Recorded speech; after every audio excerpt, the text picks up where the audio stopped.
Patrick Doyle didn't raise his voice. He didn't need to. "If you walk out with that idea in your head," my father said, fingers tight around the edge of the kitchen table, "don't come back." The room went still. My mother's eyes dropped to the placemat. My sister Kayla leaned back in her chair, already smirking.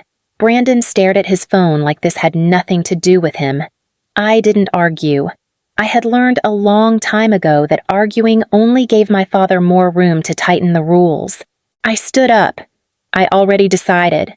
Patrick laughed once, sharp and humorless. "You decided," he looked around at the table, inviting witnesses. "You hear that she decided?"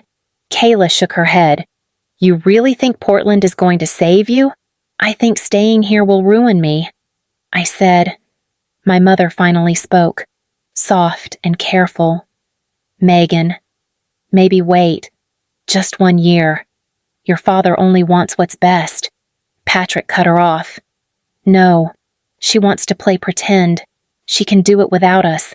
That was the moment. Not the ultimatum, not the laughter. The certainty in his voice, like my place in this family, had always been conditional.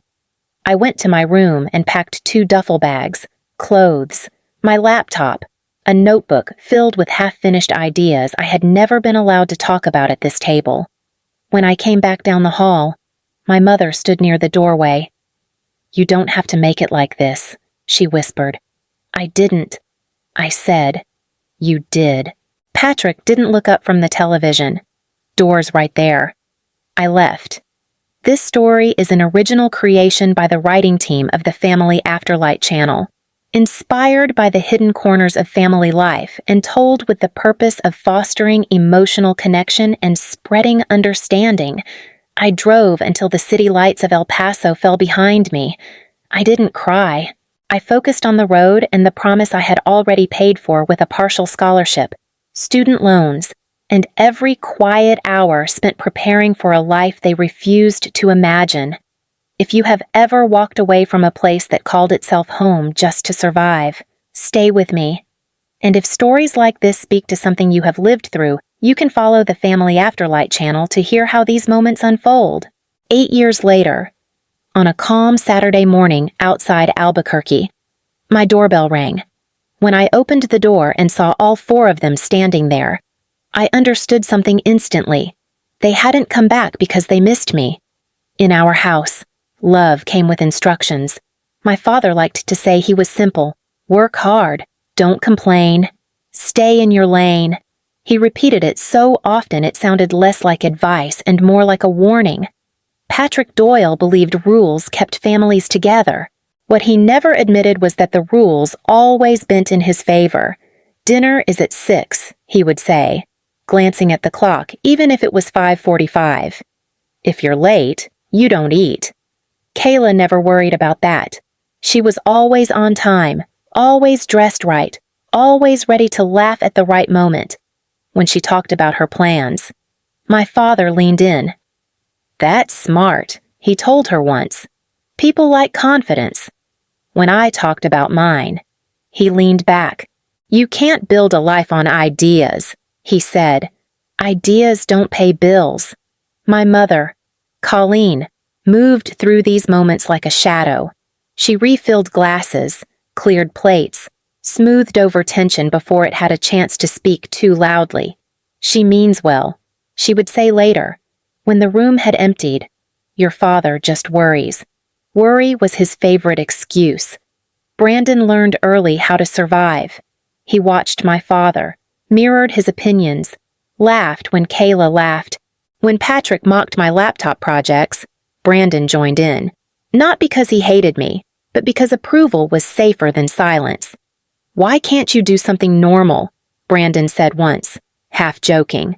"Like Kayla?" Kayla smiled. "Some people aren't built for real life." I said nothing. Silence had become my second language. The rules were never written down, but everyone knew them. Don't challenge Patrick in public. Don't embarrass the family. Don't chase things that make you look different. And above all, don't expect support unless you are doing exactly what is expected. when I brought home my acceptance letter for an associate program. My father skimmed it and slid it back across the table. "That's fine," he said, "but you'll still get a proper degree after something practical. It's a starting point." I said, "I already have internship leads." He smiled, thin and patient. "You always think one step ahead. That's your problem." Kayla laughed. "She thinks she's special." My mother cleared her throat. "Let's not argue. That was her contribution. Always the same. Let's not argue. Let's not push. Let's not upset him." Over time, I realized the rules were not meant to guide me. They were meant to contain me. As long as I stayed small, the family stayed comfortable. The night I said I was leaving for Portland, the rules finally spoke out loud. My father didn't invent them in that moment. He simply enforced them. And for the first time, I refused to follow. I didn't wake up one morning and decide to ruin my life. By the time I told my family about Portland, I had already done the math. I had an associate degree in digital media. I had emails from 2 small studios willing to offer paid internships. I had a partial scholarship that covered tuition. Not everything, but enough to make the risk calculated instead of reckless. I waited until dinner. "I've been accepted into a program in Oregon," I said, keeping my voice steady. "Game design and interactive media. I start in the fall." My father didn't look surprised. He looked annoyed. "Oregon," Patrick said slowly. "So now it's not just nonsense. It's expensive nonsense. It's a pathway," I said. "The scholarship covers most of it." "I'll work." Kayla laughed, quick and dismissive. "Work where?" At a coffee shop with a degree in pretend, Brandon glanced at my father before speaking. "You know Dad hates this stuff." "I know," I said. "That's why I planned it." My mother set her fork down. "Megan, your father and I talked. Maybe you should stay. 1 more year. Build savings. Think it through." "I have thought it through," I said, "for years." Patrick leaned forward, elbows on the table. "You think planning makes it real. It doesn't. Real life is stability. I'm not asking for permission," I said. "I'm telling you what I'm doing." The silence that followed felt heavier than yelling. Patrick's voice dropped. "You walk out for that. You're choosing it over us." Kayla crossed her arms. "Don't come back crying when it falls apart." Brandon avoided my eyes. My mother reached for my hand, then stopped halfway. "We just don't want you to struggle." "I'm already struggling," I said. "You just don't see it because I don't make noise." Patrick stood. "Enough. If you leave for Portland, you're on your own. No help, no holidays, no coming back." He waited for me to flinch. I didn't. "Okay," I said. That word shifted everything. His authority cracked for the first time, just a hairline fracture, but enough for him to notice. "So that's it," he said. "You decided?" "Yes," I said. I did. I went to my room and packed with shaking hands, not because I doubted myself, but because I knew I was stepping outside the only structure I had ever known. This was not a dream. It was a departure. Portland did not welcome me gently. The first place I slept was a couch that wasn't really a couch, just a flattened cushion in the living room of someone who needed rent help. On my second night there, she stood in the doorway and said, "You'll need to be out by Monday. My boyfriend's moving in." I nodded. I understand. Understanding became a habit. I took the first job that answered my email. Morning shifts at a cafe near campus. The manager looked at my resume and said, "You're overqualified, but you're early." "That works for me.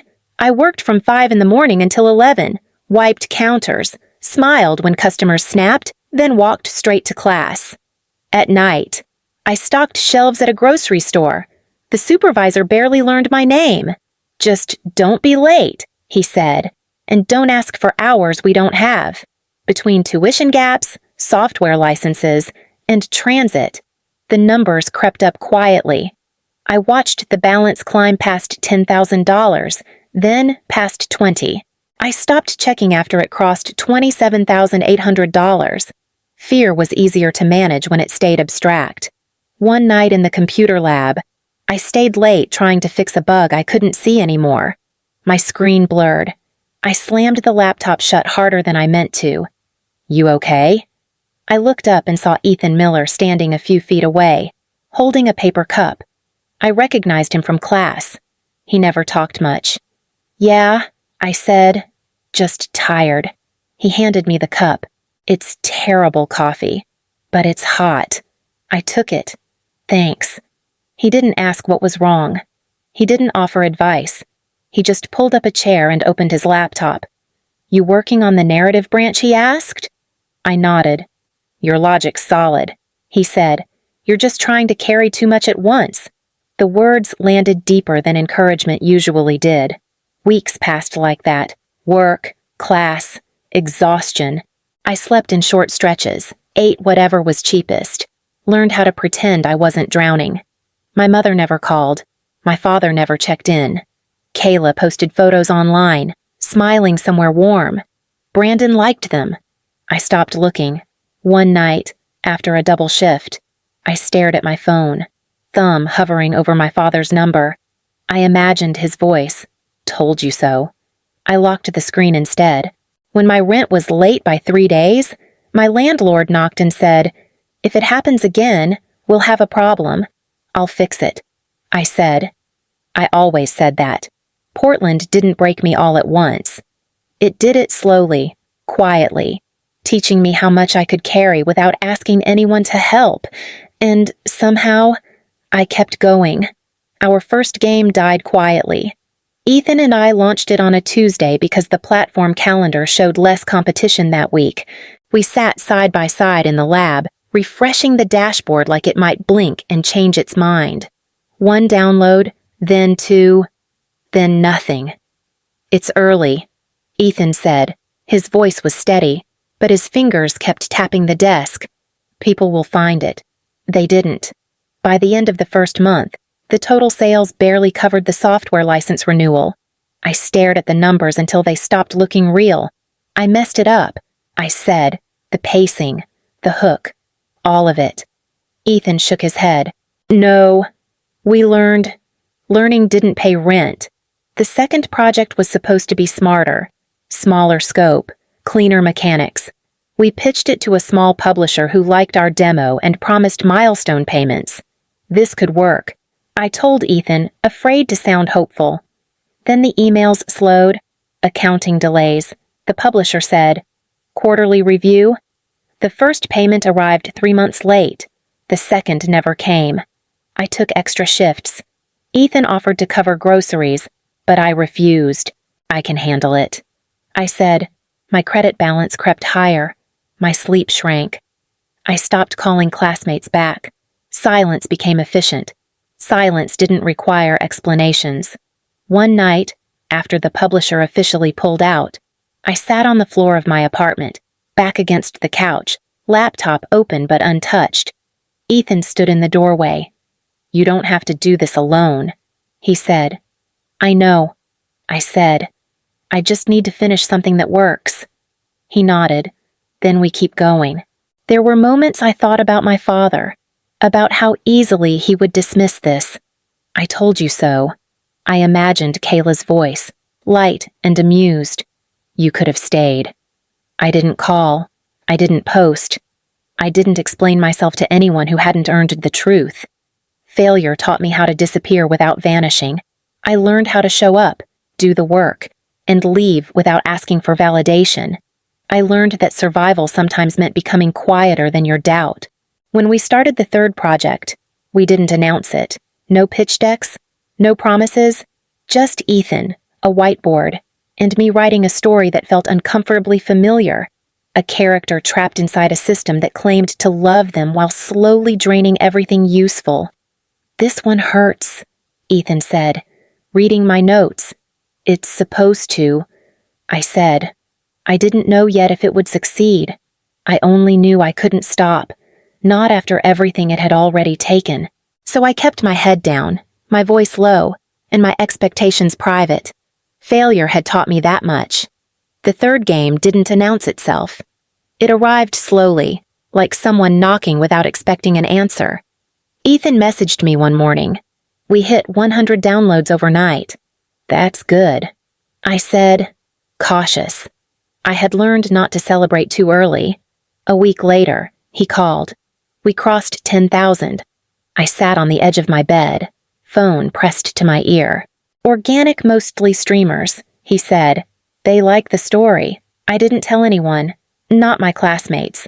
Not the cafe manager who still scheduled me at dawn. I kept working until the dashboard stopped feeling like a dare and started feeling like a record. When the numbers passed 100,000 paid downloads, I closed my laptop and walked outside just to breathe. Ethan texted again that night. This is real, he wrote. By the time we crossed 620,000, the money was no longer abstract. Royalties came in waves, spaced out, taxed, delayed. When I finally totaled my share, I stared at the figure and said it out loud once, just to hear it. Low 7 figures. I paid off my debt first. Every credit card, every loan. The confirmation emails landed one after another. Balance cleared, account closed. I forwarded one to Ethan. Freedom, he replied. I didn't upgrade my life overnight. I waited. I learned. When I bought a house outside Albuquerque, it wasn't big. It was clean, quiet, and mine. The mortgage payment was less than what I used to spend surviving. My mother never called. My father never wrote. 3 birthdays passed without a message. One afternoon, curiosity got the better of me. I opened social media and saw a photo of my family at a lake, smiling, arms around each other. No empty chair, no tag. I blocked them that day. Ethan came to visit a month later. He stood in my living room, hands in his pockets. You okay, I am? I said. And this time, it was true. You didn't tell them. He said. I didn't need to. I replied. Work settled into rhythm. Meetings, updates, quiet evenings. I stopped waiting for approval that was never going to arrive. The silence from my past became part of the structure I built around myself. I didn't rebuild my life loudly. I rebuilt it carefully, piece by piece, until it could stand without asking permission. That was when the doorbell rang. The first contact came quietly. My phone rang on a Tuesday afternoon, a number I had memorized and then buried. I let it ring twice before answering. Megan, my mother said. Her voice sounded smaller than I remembered. It's me. I leaned against the kitchen counter. What do you need? Mom. A pause. Your father's been asking about you. She didn't say sorry. She didn't ask how I was. The space between her words told me more than the words themselves. Why now, I said. We were thinking, she replied carefully. Maybe it's time to move past things. Past things, I repeated. She exhaled. We'll be nearby this weekend. Could we stop by? I closed my eyes. Fine. They arrived together. Patrick stood at the front, shoulders stiff. Kayla wore sunglasses even though we were inside. Brandon hovered behind them, hands jammed into his pockets. Patrick looked past me into the house. You've done well. That wasn't an invitation, I said. My mother stepped forward, arms half raised. We just wanted to see you. I didn't hug her. We sat. The silence stretched until Patrick cleared his throat. Work's been changing, he said. Kayla jumped in too fast. Everything's unstable right now. Brandon nodded. Yeah. Weird times. I watched them take turns, like they'd rehearsed who would speak and when. My mother folded her hands. We're proud of you. Megan. The word proud landed awkwardly, unused. Patrick leaned forward. We didn't come to fight. No, I said. You came because something broke. Kayla scoffed. You always think the worst. Then tell me the best. I replied. Another pause. Patrick's jaw tightened. The warehouse automated. They let people go. Kayla sighed dramatically. My online work dried up. Algorithms changed. Brandon rubbed the back of his neck.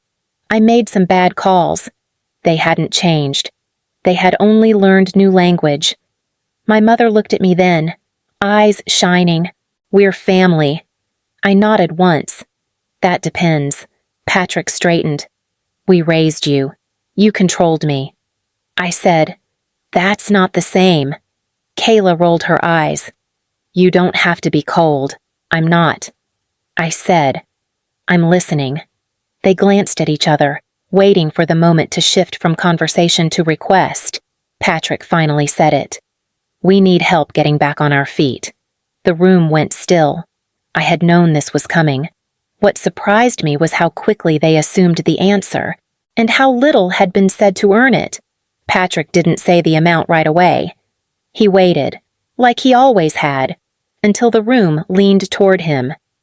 Unemployment runs out soon, he said. After that, things get complicated. My mother nodded, eyes fixed on her hands. We're cutting back.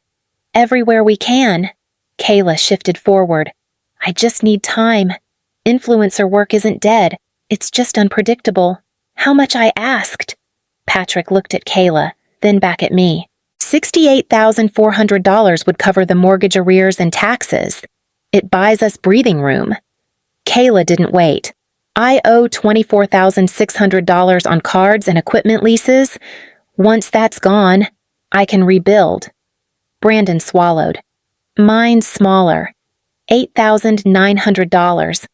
Just enough to stop the calls. The numbers hung in the air, precise and practiced. My mother finally looked up. Whatever you can spare, she said softly. I stood and walked to the window, not to look outside, but to give myself a second to feel how close I was to saying yes. I thought of the nights I'd eaten crackers for dinner, the jobs that never learned my name, the silence I had swallowed to survive. Patrick mistook my pause for weakness. If you help us, he said, we can put the past behind us. We start fresh. And if I don't, I asked. His voice hardened.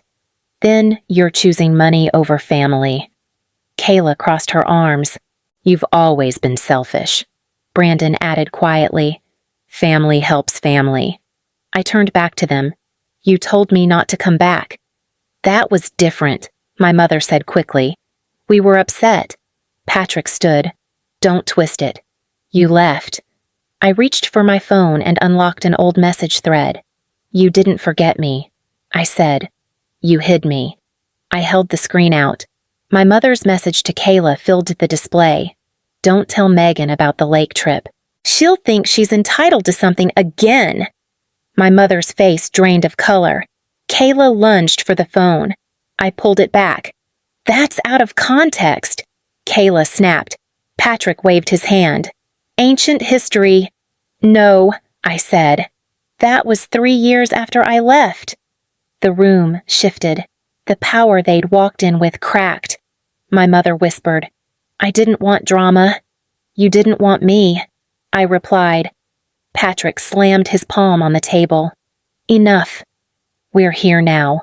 Because you need something, I said.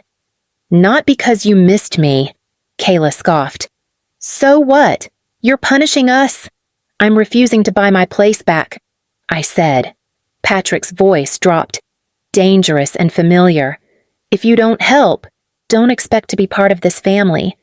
I nodded once. That condition was always there. You just finally said it out loud. I set my phone down. I'm not giving you money. Kayla stood. Unbelievable. I will send you information. I continued. Job retraining programs, debt counseling, resources. Patrick laughed. We don't need pamphlets. You need boundaries, I said. Brandon hesitated. You really won't help, I already did. I said. By leaving. Patrick turned toward the door. Let's go. My mother stayed behind a second longer. Her voice shook. I wish I'd been braver. So do I said. They left without another word. The door closed softly behind them, louder than any argument. I didn't sit down right away.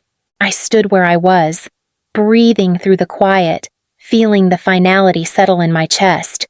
I had crossed the line they thought would bring me back, and for the first time, I didn't feel like I was losing anything. The house felt larger after they left, not emptier. Quiet settled the way dust does when a door finally closes. Ethan called that night. He didn't ask what happened. He never did. They showed up. I said. He exhaled once. "You okay?" I held my ground. I said, "That's all." "That's enough," he replied. "Proud of you." Patrick sent an email 3 days later. Subject line, Family Matters. He listed expenses in neat rows and ended with a repayment plan that assumed my agreement. I marked it as spam. Kayla tried messages next, swinging between flattery and guilt. Brandon left a voicemail, voice thin, promising he would change. I deleted it without finishing. My mother mailed a card with a single sentence written carefully in blue ink. I didn't open it. Work filled the space they vacated. Updates, reviews, a quiet rhythm that belonged to me. One afternoon, an application landed in my inbox through a small grant program I had set up with Ethan's help. No press, no announcement, just enough to cover software access, relocation costs, and a month of rent for people trying to leave places that called Control Love. We read the first application together on a video call. She says her parents locked her out when she chose art, Ethan said. I nodded. Approve it. A week later, a message came through. I left last night. I'm safe. I didn't know silence could feel like relief. I stared at the screen longer than I needed to. Ethan watched me. That one hit. It stays. I said, life didn't fix itself after that. It didn't need to. Patrick and my mother downsized. Kayla's online presence faded. Brandon enrolled in a debt program run by a nonprofit. None of that came from me, and none of it asked my permission. On a Sunday morning, Ethan came by with coffee. He looked around the room and smiled. You built this without them. I built it because of them. I said, just not the way they wanted. He raised his cup. To chosen family. I clinked mine against it. If this story sounds familiar, if you've ever been told your place depended on obedience, you're not alone. The Family Afterlight channel exists to share stories like this, not to assign blame, but to remind us that boundaries can be acts of care. You can stay with us there, listen, and share when you're ready. That evening, I shut down my laptop and stepped onto the porch. The air was cool. The street was quiet. No one expected anything from me. I didn't rebuild my life to be invited back. I rebuilt it so I would never have to ask again.